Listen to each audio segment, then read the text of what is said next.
Everyone in our town loved my Aunt Clara.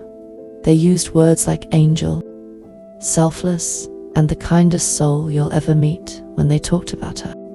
She baked pies for funerals, cooked soup for sick neighbors, and never forgot a birthday. People trusted her completely. I used to trust her too. That changed the summer I stayed at her house for 1 week. I was 24 when my mother asked me to check on Aunt Clara. She insists she's fine, my mom said over the phone, but she's been fainting again. Just stay with her a few days. Make sure she eats. Aunt Clara was sick, widowed, and lived alone in a large, quiet house at the edge of town. Her husband had died years earlier, and since then, she had made caring for others her whole life. Or at least that's what everyone believed. When I arrived, she hugged me tightly. "Oh, sweetheart," she said warmly. "You didn't have to come all this way." Her house smelled like fresh bread and herbs. The kitchen was spotless. A pot of soup simmered on the stove. "I made your favorite," she said. "Chicken and rice." I smiled, unaware that this was the first small step into something dark. The first night passed quietly. We ate dinner, watched television, and talked about old family memories. Clara seemed perfectly healthy, energetic, sharp, and cheerful. But the next morning, I noticed something strange. She insisted on making all the meals. "Let me help," I offered. "Oh no," she laughed. "You're my guest. Just relax." Every time I stepped into the kitchen, she gently guided me back out. She served the food herself, always watching as I ate. "You didn't finish," she'd say softly. "You need your strength." By the second day, I felt off, heavy, sleepy. My head hurt, and my thoughts felt slow, like I was walking through thick fog. "It's probably stress," I told myself. But then something happened that made me uneasy. That afternoon, a neighbor named Mrs. Hargrove stopped by. She was in her 70s, thin and shaky, and leaned heavily on her cane.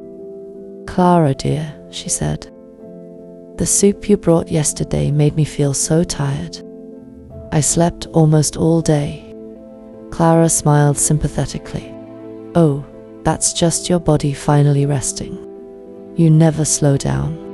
Mrs. Hargrove nodded, unsure. After she left, I asked casually, "Does that happen often?" Clara waved her hand. "Old people get tired, honey. It's normal." Something about her tone bothered me. That night, I dreamed I couldn't move.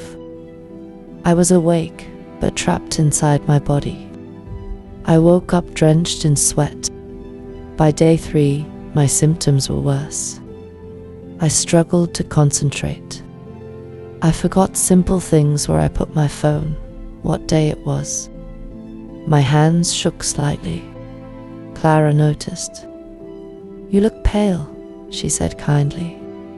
"I'll make you some tea." She turned her back to me. That's when I saw it. She took a small bottle from the cabinet above the fridge. No label, just clear liquid. She poured a few drops into my cup. My heart started racing.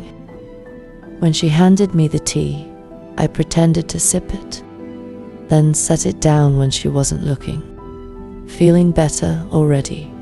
she asked, watching closely. "Yes," I lied. That night, I poured the tea down the sink. I needed proof. The next morning, I woke early and quietly entered the kitchen. I searched every cabinet. Behind cleaning supplies, I found several unmarked bottles and crushed pills wrapped in paper towels. Some were sleep medication, others I didn't recognize. My hands shook as I took photos with my phone.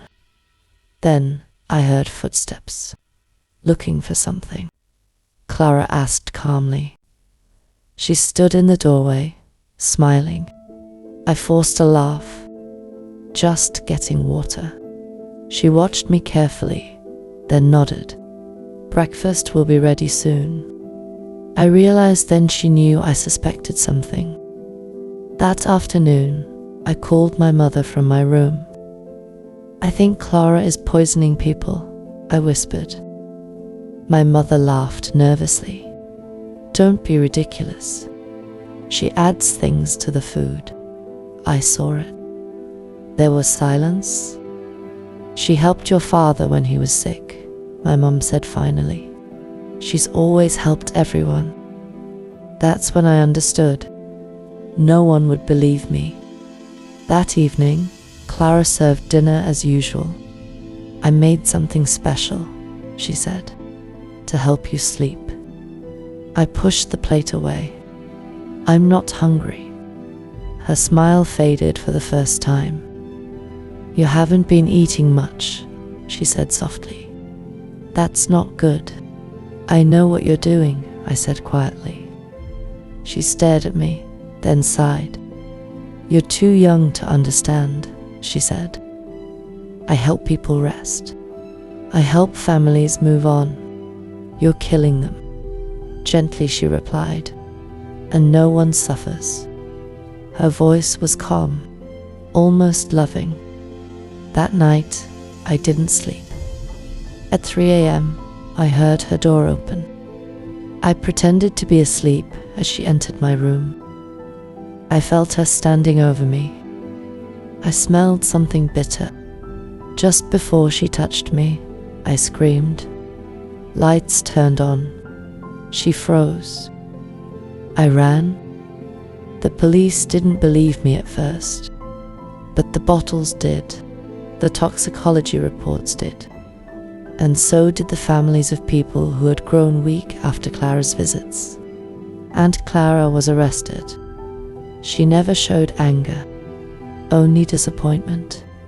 I was only being kind, she said.